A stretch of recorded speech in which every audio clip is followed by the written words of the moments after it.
vi har den her sætning, vi skal bevise, at det har noget med cosinusrelationer at gøre. Det er de her 3 sætninger. Og vi er begyndt på beviset nu. Okay, først så tegner vi højden. Tegner vi her, så højden hedder HA. Så har vi dannet en trekant, der hedder ABD. Så indfører vi lige nogle længder. Her har vi x, og her har vi så a minus x, fordi det er hele længden minus det her stykke. Yes. Så kan vi bruge Pythagoras, fordi det her det er en retvinklet trekant.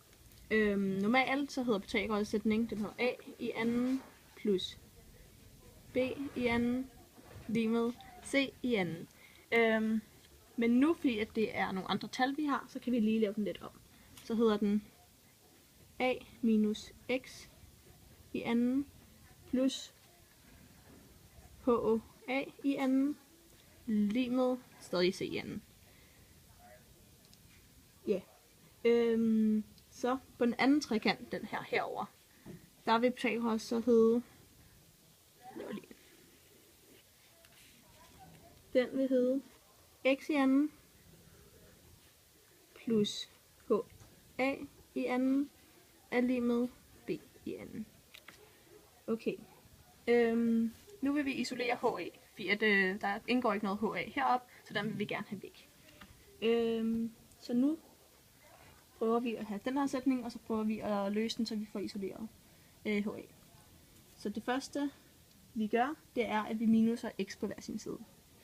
Det vil sige, at vi har x i anden minus x i anden plus HA i anden er lige med b i anden minus x i anden. Så ender vi med at have, at den hedder HA i anden er lige med b i anden minus x i anden.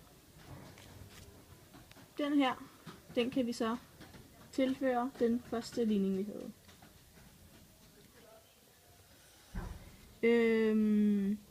Det vil sige, at den nu hedder a i anden plus x i anden minus